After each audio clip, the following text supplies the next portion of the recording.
The older you get, are you getting faster on a court or not really? Because I don't think it's the same. Because guys, I have to tell you one thing. Whenever we play, how are you today? Beautiful day out here, man. Got up earliest I've ever been up all 2024. 6 a.m. wake up call. Was on the court. First forehand at 7 o'clock in the morning. It's been a great start to the week, man. Did you have a good weekend? I hear your brother had a birthday, right? You were celebrating your brother's birthday. We celebrated with the fam. Ate a lot of food. Had to get back in the gym today, work some of that off because it was. You saw me go to work this weekend, bro. I was throwing down. I don't even know what else did we do. We hung out, chilled, just kept Played some tennis on Saturday. Yes. A lot of tennis. A lot of ping pong. Felt pretty good with my ping pong skills. Got a big doubles title last night against my bro and dad, so that was cool. Nah, we always keep it fun. A lot of frisbee, a lot of cornhole. If you guys didn't know cornhole, that's a Cincinnati game. It's made in Cincinnati. So now we got Barty throwing bags now. Yeah, I still have to figure out how to throw those bags. Gotta get a little spin, a little rotation, a little saucer action. It's not as easy. But alright, let's get back. We got in Barcelona, Casper Ruud winning the first title, 500 title. So I think it was such a big deal for him. I'm pretty sure he was excited about just winning the title. He was a couple times in the final of the Grand Slams on like even 1,000 ATP, but he never won, and finally he got the first 500 ATP title. Yeah, he took out Steph Tsitsipas. They played back-to-back weeks in the finals. Steph took the first one, Monte Carlo, the Masters 1000. I believe that was his second or third title in Monte Carlo. Casper had another solid week. Must have tweaked the game plan just enough to put the pressure on Tsitsipas. I think he did a few things that we're not used to him doing, which is one, taking the backhand down the line, also taking the balls early, not letting the balls push him back beyond the baseline too far. So he wasn't giving up too much ground. He was able to kind of stay up on the baseline and take time away from Tsitsipas. And we all know Tsitsipas wants time, needs time, especially on the backhand wing.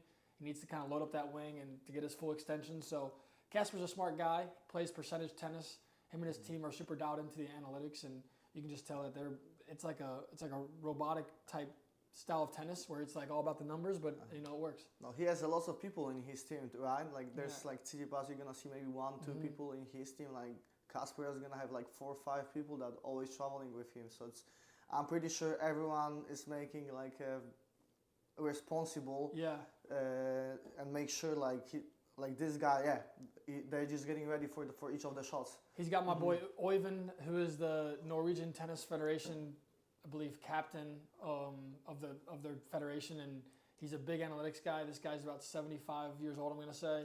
I got to meet him in Miami, and just watching them how they chart their matches, super interesting. I think the best stat that I saw that they gave me was that if Casper hits one forehand where both his feet are inside the baseline, he wins 85% of those points. I think that's an insane number. That just like goes to tell you that they are really breaking down the numbers to like get certain shots that play into his his favorites. So that's a good start to have, and also like Casper just like winning.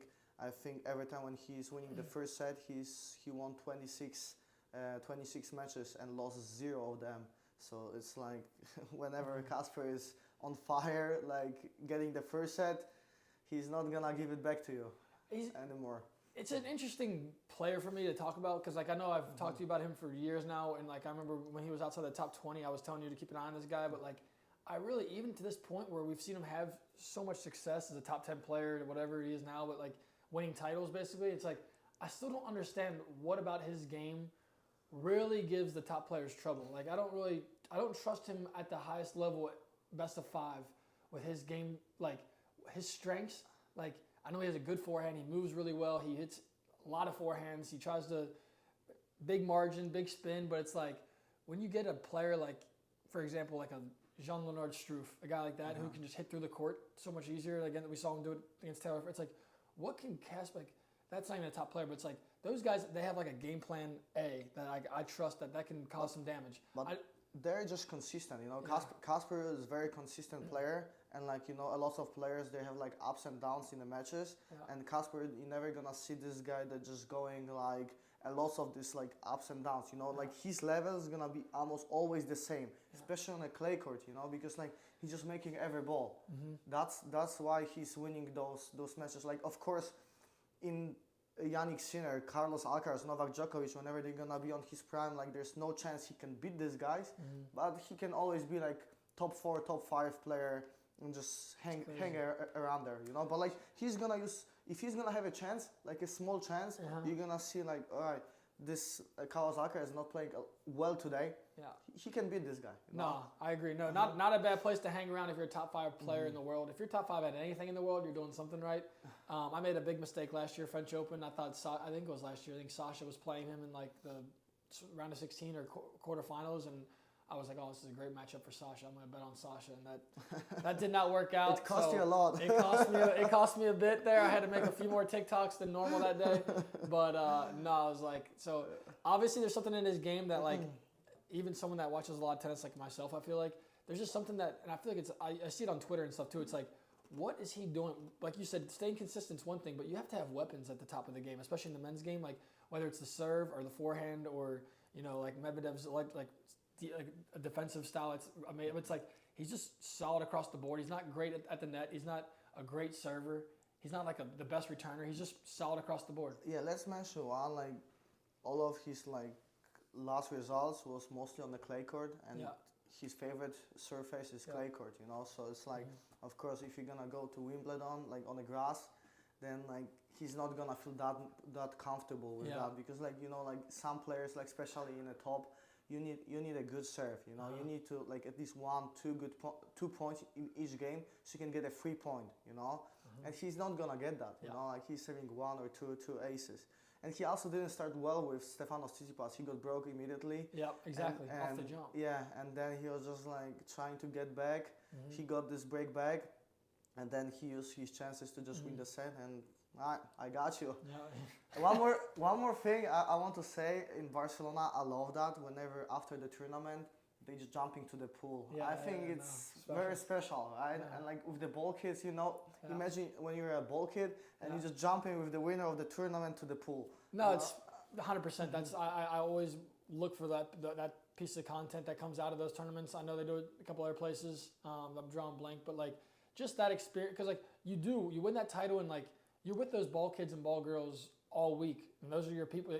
You don't see many people when you're in a tournament. Like if you're a player, you see like the players in the locker room, you see the ball kids, and you see your team. And so it's like you get to celebrate with those people that like they're gonna remember that forever. And it was cool to watch Casper kind of enjoy. Oh yeah, and Ben Shelton just did it in Houston when he jumped off the diving board. So it's like these tournaments are starting to kind of build these traditions that make it more fun for the fans, and it just it looks like it makes it on the social media aspect of it too. It just kind of shows that, you know, tennis is a fun sport, and they do, you know, it's not just you play a tennis match and you're done. No, I think that brings some more fun and just some young energy to the game. No, I like it. Let me see. I'm not sure. Okay, it's recording.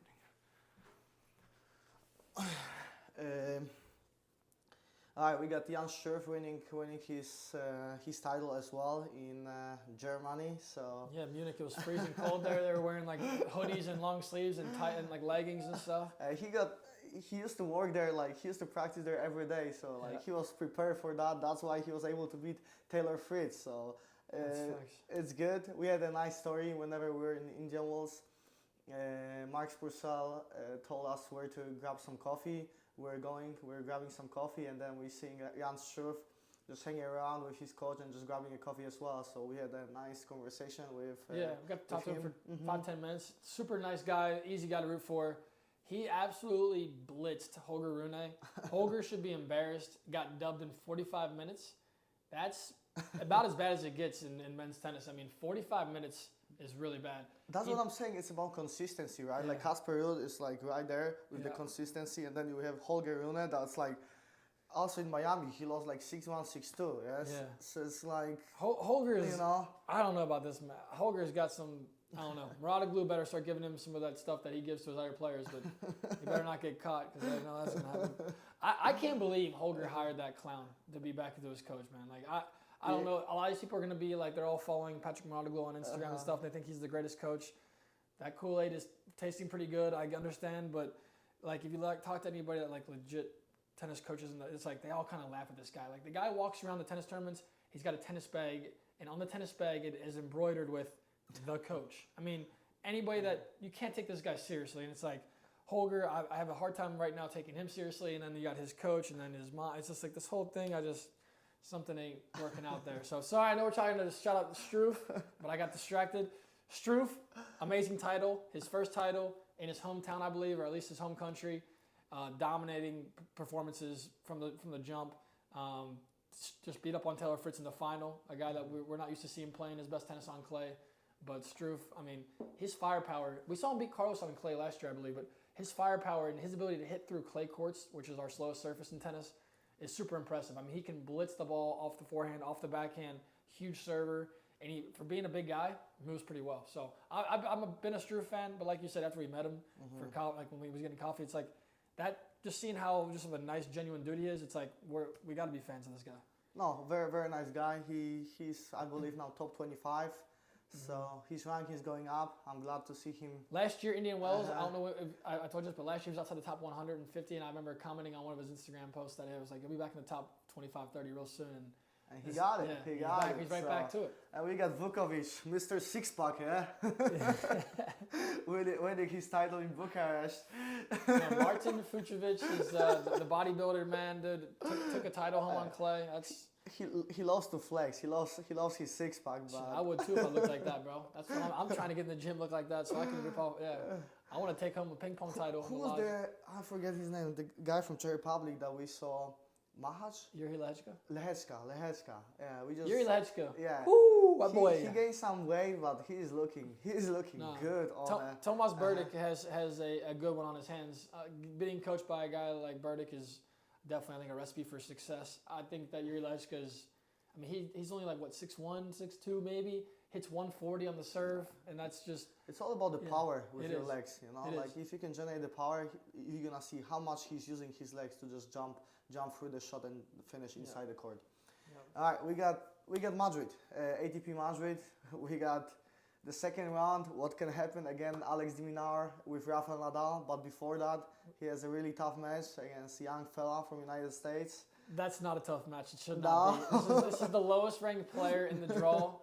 Darwin Blanche, I've been a fan. I mean, I'm a fan of the young kid's game. He's a 16-year-old American from Florida. He's got a brother on the tour. He was born 2007, guys. Yeah. 2007. Yeah. So that's crazy. So Darwin's ranked 1,053 in the world. That's the lowest ranking of anybody in the draw. He got a wild card because IMG, who he's with, owns this tournament in Madrid. So it's all about who you know, especially these wild card positions. I was shocked that like there's top 100 guys from Spain that didn't get the wild card, like a guy like Pedro Martinez, who's been playing good tennis, and I think he's like 75, 80.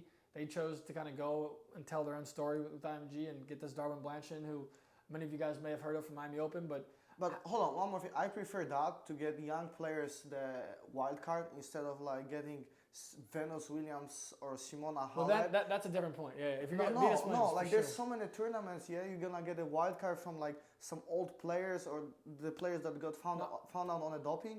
And now, like, I prefer to support young players and just got this wild card. You know? No, I've been going back and forth. I see both sides. You just don't see an American get a wild card that's that low in the rankings over guys that are from Spain, because you know that you only get so many tournaments in your home country to give out wild cards to people from Spain, to give them an opportunity to get points, to get money. And IMG obviously has ownership there, so they're going to use their leverage to their liking. Darwin Blanche is a great story, 16-year-old kid, talented, kind of probably the face of tennis in some capacity in the United States 3 to 4 or 5 years from now.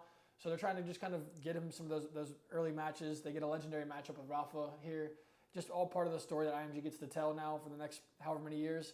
So yeah, I do agree. I don't want to see Venus Williams get any more wild cards. That's one point. But you know, there's also guys that are in their mid-20s to early whatever, mostly mid-20s that they just need one more opportunity, and that's just another guy that's taking that away from them. So yeah, 1,053, that's borderline, bro. I watched a lot of college tennis the last 2 weeks with a lot higher ranking than 1,053. So all I'm saying is they're really digging now. But like, that's fine though. It's fine. He played well. Like, I was watching him in Miami Open, the first round. Played against Tomas Mahaj. Yeah, he lost this match, but like, he was having a first set. He was having a first set, and it's fun. Give No, him a chance. I you know? agree. Why Hey, not? You know?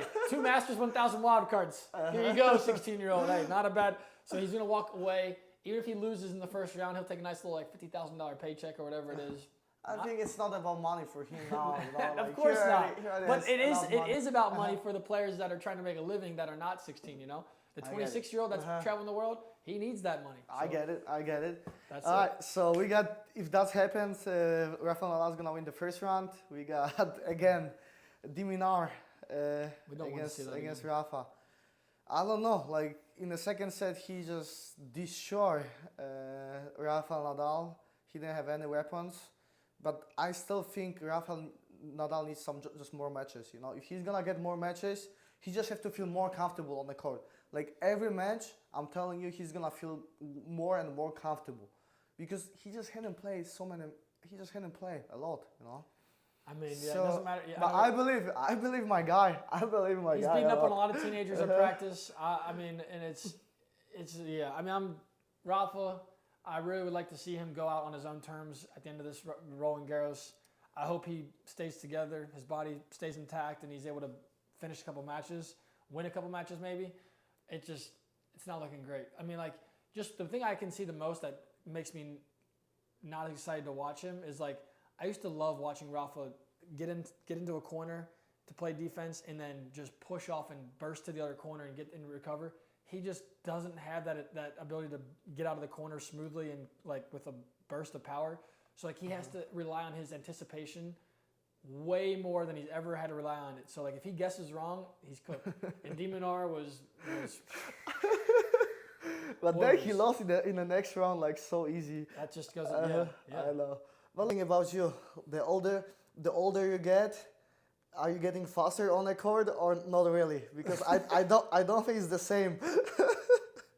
Because guys, I have to tell you one thing. Whenever we're playing tennis, I think Nate struggled a lot with the drop shots, but I don't know. Maybe he can tell you a little bit more about that. No, it takes, you know, the step I might have lost is that first step to get going. You know, once I get going, I'm moving at a decent pace. But no, the burst that you have when you're, 23, 24 years old, you don't keep that forever, you know. So, but I will say at the same time, like, that's what I was saying, Rafael Nadal. You know, no, for sure, it's the same way. You know, it is. He's not gonna get faster. Like I'm Yeah. feeling the same way. You know, like when I'm getting older, I'm even not playing 1 year of tennis. You know, there was like one time we were playing a ball, his ball touched the net, and like I'm telling you, like I'll be there, like, and I'll play a winner. But I didn't get to the shot. At 24 though, I don't know if I lost a step yet. But no, the thing is like for me, like I played more tennis in the last 2 months in 2024 than I did all of last year combined. Honestly, like it's not even close. So it's like, and I can feel my like not only like the flow and rhythm of my game coming back, but like the movement is coming. You know, like I'm starting to like trust my body in those awkward positions that tennis puts you in. And I think Rafa will get to that point eventually where like by Roland Garros, you'll see him look a little bit more fluid. But yeah, like you said, he's not 37 or whatever he is, 38. He's not going to get faster, and that's just the part that I struggle to watch because it's like I know what Rafa looked like in his prime, and he was able to like. He still had his anticipation, elite skill set, but he was also able to just chase down balls with his raw speed. Now he's like all anticipation, and if he guesses wrong, but he's cooked. He's good. All right, we got at the end some college tennis. Yep. Let's talk about that. Last 2 or 3 weeks. Yeah. Conference championships. College championship. Who is the biggest upset of last week? For sure, Florida State, what they just did to Virginia in the final. 4-3 win. They had to win the last 3 matches. I think they were on court. Trailing 3-1, come back, take it to 4-3. They win at number 1 singles to clinch against Chris Rodesh, who's been a stud in college tennis for the last 3 or 4 years. So for him to lose that match, this, I'm drawing blank. Shavank, I think is his last name. I think it's like a French name. I'm drawing blank on his name. But Florida State, I think Jelani Sarr clinched the day before. They just had an epic run. Also, UNC women's team took home the ACC title. You had UK take home the men's SEC title off the regular season. Then you had, just a bunch of cool stories. Yeah. We could go through all of them. But all we need to say, though, is ESPN Plus has a lot of this stuff being streamed. YouTube, Cracked Rackets is streaming it. And Not Your Country Club is going to be on some of the events as well. So make sure to follow Follow Audio Country Club on TikTok, YouTube, Yeah. Instagram, All of maybe right here. Yeah, give it to us. We need to follow. We're going to do a bunch of college tennis content the next month and a half or so. Super excited. We got our my business partner and our buddy Matthew Calvis making the commute from Connecticut down to the Queen City. That's going to be a lot of fun. So we'll get our podcast finally up and running. Hey, which is big time. I'm excited. I'm excited to give a lesson to Matt. He But needs guys, lots of lessons. hey, keep liking this channel. Keep commenting. We're still going to do our thing on a weekly basis. This has been a lot of fun for us. Just to see the views continue to go up just gives us motivation to keep grinding. So have a great week. Happy Monday. See you guys.